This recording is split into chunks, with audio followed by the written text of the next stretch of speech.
नमस्कार, आप देख रहे हैं Punjab today and another episode of insights with Vishal Sood. Sir, welcome. Thank you, Ishrat. And sir, let's start with India's exports. They have grown considerably and पहली बार 400 billion US dollars का आंकड़ा हमने पार किया है. How do you see it and what are the reasons for it? Look, there are multiple reasons. One is, there was some COVID के कारण there was some degrowth, but still it is the first time we have touched $400 billion. ये target था और हमने इसको time से पहले achieve किया. So we must congratulate our entrepreneurs, our government also, and certain policies which have been making an impact. But it has to be taken with the pinch of salt, क्योंकि इसमें अगर आप देखेंगे, देखो breakup devil is in the detail. तो दो चार चीज़ें इसमें देखने वाली बात है कि आप देखेंगे प्रोसेस्ड पेट्रोलियम प्रोडक्ट्स का जो एक्सपोर्ट है वो ऑलमोस्ट डबल हो गया, 25 बिलियन से $50 बिलियन. राइट. इसका मतलब ये है कि क्योंकि उनके रेट ही $68 से आफ्टर पोस्ट वॉर रफली डबल हो गए हैं, तो वो अपने आप ही उसका कॉस्ट मार्जिन वही रहते हैं, तो वो अपने आप उसमें रिफ्लेक्ट कर रहा है. फिर मैं दो चार चीज़ें इसमें चेंज चाहता हूँ. देखो, कॉन्स्टिट्यूशन ऑफ हमारा एक्सपोर्ट बास्केट ना थोड़ा चेंज होने की ज़रूरत है. हमारा एग्री एक्सपोर्ट्स हैं, फेयर इनफ, राइट. हम जेम्स वगैरह को प्रोसेस करके करते हैं, उसमें पहले इंपोर्ट होता है फिर एक्सपोर्ट होता है, उसकी प्रोसेसिंग हम करते हैं. सो वैल्यू एडिशन की एक लिमिटेशन है. राइट. सिमिलरली ये क्रूड ऑयल की जैसे बात की, क्रूड ऑयल आता है उसको प्रोसेस करके हम बेचते हैं, तो उसमें बस हमारी जो वैल्यू एडिशन है वो लिमिटेड है. Still we are adding value. What I will be happy is जिस दिन हम टेक्नोलॉजी ट्रांसफर्स पे वी शुड बी, हमारे लेटेस्ट टेक्नोलॉजी हम एक्सपोर्ट कर रहे हो, जो ज़्यादा यहाँ पे एम्प्लॉयमेंट दे, manufacturing of quality products. Like Germany is known for its engineering, तो हमारे यहाँ पे भी इस तरह के प्रोडक्ट्स हों जिसकी एप्लीकेशन चाहे. और एक जो सबसे बढ़िया पॉजिटिव सिल्वर लाइनिंग आई जो मेरे को, जो गवर्नमेंट की मेक इन इंडिया पॉलिसी पे, जिस पे कई बार ओपोजिशन क्वेश्चन भी करती है, हमारा जो एक्सपोर्ट ऑफ इलेक्ट्रॉनिक प्रोडक्ट्स बहुत बढ़ रहा है. सिर्फ मोबाइल एक्सपोर्ट्स ही रफली $4 बिलियन के करीब हो गए, जो हम नेट इंपोर्टर होते थे एक टाइम पे. अच्छा जी. सो रफली 16 to 17 बिलियन डॉलर का जो एक्सपोर्ट हुआ है इलेक्ट्रॉनिक कंपोनेंट्स का, वो हमारे लिए बहुत अच्छा है. उसके दो चीज़ें हैं. एक तो हमें इसका मतलब ये है कि हमने इंपोर्ट सब्स्टिट्यूशन भी की है जी. जैसे मैं बात कर रहा था, मैं थोड़ा सा मैथमेटिकल हो रहा हूँ अपनी जनता को थोड़ा सा सिंपल तरीके से समझाने के लिए. लेट्स से कि हम $10 का क्रूड ऑयल इंपोर्ट करते हैं, तो उसको $11 में हम एक्सपोर्ट कर देते होंगे. रफली $1 हमारी वैल्यू एडिशन है. पर जो इलेक्ट्रॉनिक्स का पार्ट है, अब हम एक्सपोर्ट कर पा रहे हैं.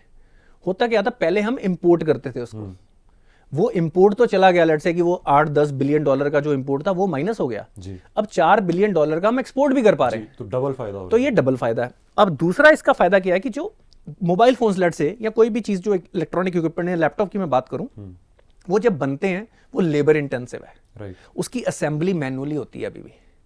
उसमें एम्प्लॉयमेंट भी बहुत अच्छी क्वालिटी की एम्प्लॉयमेंट भी जनरेट हो पाती है. Right. दूसरा वो नॉन पोल्यूटिंग है.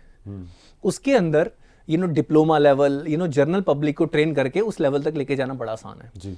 तो मेरे को लगता है कि अगर इंडिया इन एक दो चीज़ों में, चाहे एक तो सोलर एनर्जी के कुछ टेक्नोलॉजी ट्रांसफर्स और डेवलपमेंट में, फिर इस तरह के कंपोनेंट्स मैन्युफैक्चरिंग में अगर हम आगे बढ़ें, तो ये हम अपने देश की का बहुत फायदा करवाएंगे, rather than having polluting industries and those kind of things, है ना. राइट. बिल्कुल. And this is a good example कि चाइना से जो हम ले सकते हैं, दे आर डूइंग दिस. ये टेक्नोलॉजी के छोटे छोटे कंपोनेंट्स जो सारी दुनिया में जा रहे हैं, the biggest of companies, and that is why there economy has also grown substantially because of. देखो, उन्होंने बिलियन लोगों को गरीबी से हटाया है, right. So let's learn those lessons. बिल्कुल.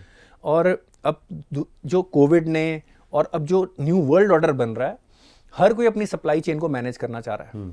सेकेंडली, फ्रीट कॉस्ट ही अभी इस वॉर के कारण तो और बढ़ गए, पहले ही प्री कोविड लेवल से डबल या 5 गुना की रेंज में चल रहे थे. Because I talk to lot of importers, people who are dependent on Chinese imports for supplying lot of technology in India. Still we are dependent, और ये डिपेंडेंसी धीरे धीरे जाती है जी. अब इसमें 2-3 बेनिफिट होते हैं. पहले तो जब आप डोमेस्टिक प्रोडक्शन करोगे, आपकी सप्लाई चेन के रिस्क खत्म हो जाते हैं, कॉस्ट खत्म हो जाते हैं. फिर धीरे धीरे टेक्नोलॉजी इंप्रूव होती है. जब आप काम कोई बार बार करते हो, इशरत, हम टीवी पे बार बार आते हैं, वी ऑल्सो इम्प्रूव. तो सिमिलरली एक इंडस्ट्री जब सीखना शुरू करती है, जब वो इंडिया में आती है, तो वो इम्प्रूव होते हैं. बिल्कुल. मैं अभी थोड़े दिन पहले इंडिया के एक मेजर मैन्युफैक्चरर है इलेक्ट्रॉनिक कंपोनेंट्स के, आपने नाम नहीं सुना होगा, it's a listed company, Dixon Technologies. ये जैसे मोबाइल्स बनते हैं, रफली 7-8 हज़ार करोड़ के मोबाइल्स तो पिछले साल उन्होंने ही बनाए हैं. अच्छा. तो अगर $4 बिलियन का एक्सपोर्ट है, सबसे मेजर हिस्सा उनका ही होगा. तो अब वो ये बात अभी तो वो किसी और के लिए बना रहे हैं, लेट्स से कि एप्पल ने या नोकिया ने, किसी ने उनको कॉन्ट्रैक्ट दे दिया जी. अब वो अपनी खुद के डिजाइन करके प्रोडक्ट्स लेके आ रहे हैं अलग अलग फील्ड्स में. चाहे वाइट गुड्स हों, चाहे वॉशिंग मशीन्स हो, चाहे एयर कंडीशनिंग हो, जब वो अपने ब्रांड्स यहाँ पे चाइना से असेंबल करके नहीं, जब अपने डिजाइन प्रोडक्ट लेके आते हैं, it is the first step towards improving technology. कल को वो उसको एफिशिएंट करेंगे। फिर जो इतना बड़ा ट्रांसपोर्टेशन का जो कॉस्ट इंडियन लोग ही तो बियर कर रहे हैं, तो हम अपने आप इफेक्टिव होते जाएंगे। So that way this production linked incentive scheme of government of India, जिसकी इस बार भी बजट में हमने बात की है, इज गोइंग, हमारे लिए बहुत अच्छी चल रही है। इससे एम्प्लॉयमेंट भी बहुत जनरेट होगी। और मैं पंजाब टुडे के थ्रू मैं गवर्नमेंट ऑफ पंजाब को भी अपील करूंगा कि वो भी इस स्कीम के अंदर एंटरप्रेन्योर्स को बुलाएं। हमारे पास टैलेंटेड यूथ है, उन हमारे हाथ की कारीगरी के लोग कायल हैं, राइट। तो अगर हम उस चीज को यूज करें तो हम बड़े लोगों को, जो हमारी इकोनॉमी स्टैग्नेंट हो रखी है, जो खजाना खाली है, उस खजाने को इसके थ्रू भरा जा सकता है। बिल्कुल हरपाल चीमा जी, he has a major challenge economically, so maybe he can use some of this. बिल्कुल, this message should go to him. बिल्कुल। And let's move on to our neighbours, क्योंकि पाकिस्तान ने आज एक स्टेटमेंट जारी की है विच प्रॉब्ली सही है, but as neighbours we should be worried about. The president of Pakistan has said कि अगर जरूरत पड़ी इन रिटेलिएशन कि हम न्यूक्लियर वेपन्स यूज करेंगे। आई मीन दीज कुछ गलत नहीं कह रहे नेशनल सिक्योरिटी के लिए, but these statements are dangerous for world peace also. Absolutely. देखो, यही एक लेसन जा रहा है कि आज शहीद आजम भगत सिंह जी की शहीदी का दिवस है। यही बात वो कर रहे थे कि let's not make this world a dangerous place. सबकी इक्वालिटी, राइट, एक की सिक्योरिटी दूसरे के लिए खतरा ना बने, इन चीजों से हमें उठने की जरूरत है, राइट। तो उन्होंने ये बोला है, तो न्यूक्लियर वेपन्स का मेन पर्पस यही है कि वो डेटरेंट है जी, कि दूसरा बंदा हम पे अटैक ना करे, वरना हर बड़ा देश छोटे देश पे अटैक करेगा।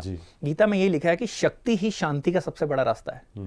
मैं तो कई बार सोचता हूं कि ये अच्छा है कि दोनों, इंडिया और पाकिस्तान, देखो जब से इंडिया और पाकिस्तान न्यूक्लियर स्टेट बने, फुल फ्लेज वॉर नहीं हुई। जी, बिल्कुल। तो ये शक्ति ही शांति का सबसे अच्छा रास्ता है, ये हमारी गीता में लिखा हुआ है। तो इसकी बहुत डीप विजडम है। तो हमें भी अपने आप को सेफ और सिक्योर रखना है, इसके लिए एक स्ट्रेटेजी बना के रखनी है, but at the same time war mongering अच्छी नहीं है। बिल्कुल, अगर आप लड़ाई की बातें करते हो, यू मेक एवरीवन नर्वस, फिर आप जस्टिफाई करते हो दूसरी गवर्नमेंट के decision to invest in weapons. फिर हम भी डेवलपिंग कंट्री हैं, हमारा अगर इन्वेस्टमेंट अपनी सिक्योरिटी में लगनी शुरू हो गई, और वो तो बहुत ही गरीब कंट्री है, मेरे को लगता है कि उनके नेताओं को और फौजियों को ये सोचना चाहिए कि भाई अब ये बातें करके वो अपनी जनता का नुकसान करते हैं, वो उन लोगों में डर पैदा करते हैं जो हम बात कर रहे थे। डर से उनको बोला जाता है कि भाई वो जस्टिफाई करते हैं कि क्यों पैसा तुम्हारी प्रोग्रेस पे नहीं लग रहा है, न्यूक्लियर वेपन पे लग रहा है। फिर उसमें उनके किकबैक्स आते होंगे, वो पैसा बनाते होंगे। ये पाकिस्तान में करप्शन बहुत डीपली इसी तरह से फैली हुई है, और इसीलिए वहां पे गरीबी है। हम तो ये चाहेंगे कि वो भी अपनी प्रोग्रेस पे लगे। जब वो अपनी प्रोग्रेस पे फोकस करेंगे, इंडिया की प्रोग्रेस और डबल होगी, if we have a safe and secure neighbourhood. मैं again I would like to make this prediction. ये मेरे को ऐसा लग रहा है, जो पिछले कुछ टाइम से मैं चाइना की तरफ से भी स्टेटमेंट सुन रहा हूं और जो इंडिया की तरफ से भी स्टेटमेंट सुन रहा हूं, इंडिया और चाइना, अभी थोड़े दिन पहले उनके फॉरेन मिनिस्टर का मैसेज कि हमें एक दूसरे के रिसोर्सेज वेस्ट नहीं करने चाहिए। तो जो न्यू वर्ल्ड ऑर्डर बन रहा है, तो चाइना भी शायद समझ रहा है कि इंडिया के साथ एक बैलेंस अप्रोच रखना बहुत जरूरी है। और कोई बड़ी बात नहीं है कि हमारे चाइना के साथ भी रिश्ता, इट डज नॉट मीन कि हमें अलर्ट नहीं रहना और अपने आप को प्रिपेयर नहीं करना। चीजें कभी भी बदल सकती हैं। बिल्कुल।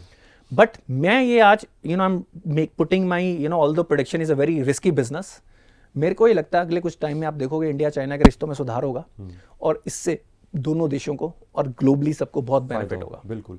एंड दोनों ही चीजें, ये पाकिस्तान की statement and India China relations, इनका कहीं ना कहीं लिंक इस टाइम की यूक्रेन और रशिया सिचुएशन में भी निर्भर है। बिल्कुल, that is a whole different discussion.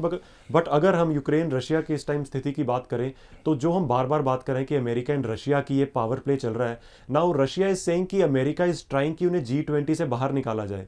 सो ये एक और जियोपॉलिटिकल गेम दोबारा शुरू हो रही है। देखो, ये बड़ी काउंटर प्रोडक्टिव सी अप्रोच चल रही है यूएसए की तरफ से। I blame them for it. आपने इतने सैंक्शंस लगा ली, क्या लड़ाई रुकी? Right, why are you not recognising the elephant in the room कि भाई रशिया के सिक्योरिटी इंटरेस्ट को आपको, अब देखो यूक्रेन भी मान चुका है, अब यूक्रेन के मानने से भी कुछ नहीं होगा जब तक यूएस और नेटो नेशन भी कहते हैं ओके लेट्स सिट डाउन, हम रशिया के भी सिक्योरिटी कंसर्न्स का ध्यान रखेंगे। क्या ये स्टेटमेंट नहीं दी जा सकती? बिल्कुल। क्या किसी भी देश के सिक्योरिटी कंसर्न्स को एड्रेस करना और साथ पे इतनी बड़ी पावर को, क्या आपकी जिम्मेदारी नहीं बनती? अगर आप ग्लोबल पीस चाहते हैं, there is no way out, तो आप इंस्टिगेट करते रहिए, क्योंकि आपका कुछ नहीं जा रहा है। अभी थोड़े दिन पहले मैं फॉक्स न्यूज पे सुन रहा था कि वो कह रहे हैं कि ये टाइम आ गया है कि जो बाइडेन को आप भेजो नेटो नेशन से, फेस टू फेस मीटिंग करें। आप आर्सनिस्ट को तेल का कनस्तर देके आग जनी करने वाले को, वो तो इस वक्त प्रेशर में है कि अपने आप को बहादुर दिखाना है। वो तो unnecessarily bold statements, Joe Biden is not making diplomatic statements, he is making war cries. आप उसको बैठ के वहां पे भेज दोगे, वो तो लड़ाई पक्का करवा के आएगा। क्योंकि उसके इंटरेस्ट इसमें है कि इस वक्त उसको अपनी पोजीशन यूएसए में, देखो हर किसी को अपने डोमेस्टिक ऑडियंस को एड्रेस करना है, तो he wants to prove that he is a strong powerful leader, और वो बैकआउट नहीं करेगा। तो मेरे को नहीं लगता कि इट्स अ गुड स्ट्रेटेजी कि आप जो बाइडेन जैसे वीक लीडर को, वीक लोग हमेशा लड़े, हम बहादुरी की बात कर रहे थे, ऐसे वीक लीडर्स ही लड़ाई करवाते। सो ही आई थिंक राइट नाउ, क्योंकि मेरे को लगता है कि जो वेस्टर्न कंट्रीज, जो यूरोपियन कंट्रीज हैं, उनके नेबरहुड में लड़ाई है, बिल्कुल उनको यूएस को भी डिहाइफनेट कर देना चाहिए इस वक्त। काफी देश अब कर रहे हैं। Saudi Arabia is not listening to, China is not listening to them, India is not listening to them. उन्होंने स्टेटमेंट इंडिया के बारे में भी दी है कि भाई इंडिया इज बिट जिटरी। तो इस वक्त यूरोपियन नेशंस को भी उनको डिहाइफनेट करके, क्योंकि उनके नेबरहुड में वॉर है, अगर बढ़ गई तो उनके लोगों की जान खतरे में आनी है, and Russia is too powerful. तो उनको अब खुद बैठ के इस वॉर को खत्म करवाना चाहिए, और यूएसए से वो इस वॉर को खत्म होने के में यूएसए का इंटरेस्ट ज्यादा कुछ नहीं है। तो ये उनकी स्ट्रेटेजी होनी चाहिए। फिर इंडिया को भी अब ये लेसन सीख लेना चाहिए कि ठीक है, you have quad and everything, आपको अपने स्ट्रेटेजिक अलायंस रखने हैं, पर यूएसए आप पे किस तरह का प्रेशर डालेगा, ये इस मैसेज आना शुरू हो गया। तो इसीलिए एक बार फिर से हम इंडियन गवर्नमेंट को रिमाइंड करेंगे कि वी कॉन्ग्रेचुलेट देम, उन्होंने अपनी फॉरेन पॉलिसी बिल्कुल इंडिपेंडेंट रखी है, पर अब अपने आप को सॉवरेन करने के लिए स्ट्रॉन्ग करना जरूरी है। की जो हम बार बार कहते हैं, की डिफेंस सोर्सिंग में इंडिपेंडेंट करना जरूरी है। लेट्स सपोज कि अगर इंडिया को लगता कि रशिया गलत है और उन्होंने ये बोलना होता, वो भी नहीं बोल सकते, क्योंकि हमारी डिफेंस इक्विपमेंट रशिया पे रिलाई करता है। बिल्कुल। चलो हम अपने आप को कॉन्ग्रेचुलेट कर रहे हैं कि हमने इंडिपेंडेंट पॉलिसी रखी है, पर ये हमारी मजबूरी भी है। बिल्कुल।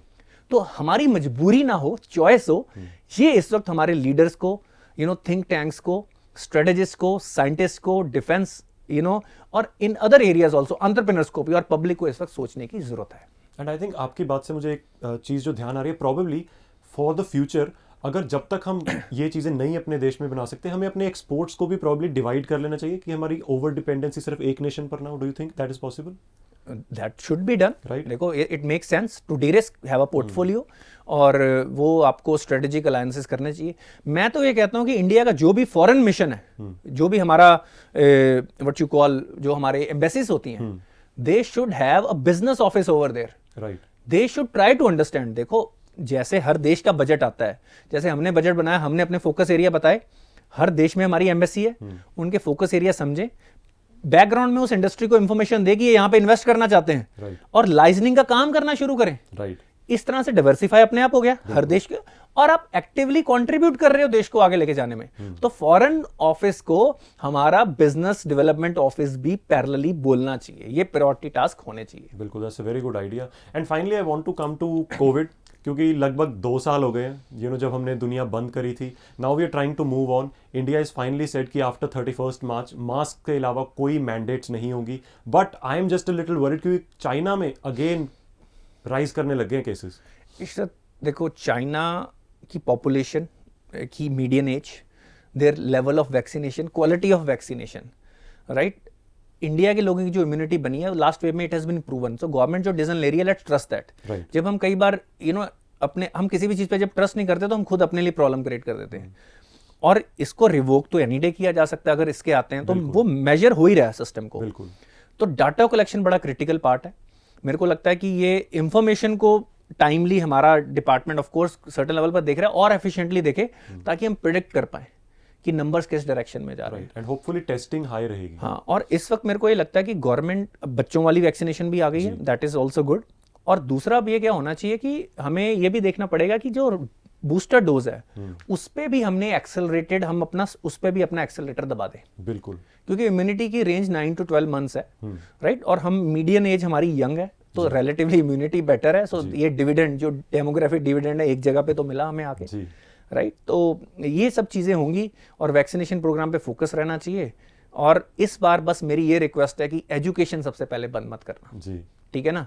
शराब के ठेके पहले बंद कर देना, राइट, बाकी चीज़ें बंद, बच्चों की पढ़ाई बंद ना हो, बिल्कुल, राइट। बीमार बच्चे होपफुली ना हो, बट पढ़ाई थोड़ी सी हमारी हैम्पर हुई है, ये लॉन्ग टर्म में हमें इसके रिजल्ट्स पे करने पड़ेंगे जो बच्चों ने लूज़ किया है। बच्चों को वो इन्वायरमेंट की ज़रूरत है। बिल्कुल। एंड वी विल होप कि पीस हो दुनिया में, ताकि लोग वहाँ से ना मरें। एंड इधर कोविड की अगली वेव जो कह रहे हैं शायद आ सकती है, होपफुली ना आए, because we really want that there is safety and peace all over the world. And thank you so much sir for another episode, and we will keep coming back with insights with Vishal Sood. Stay tuned.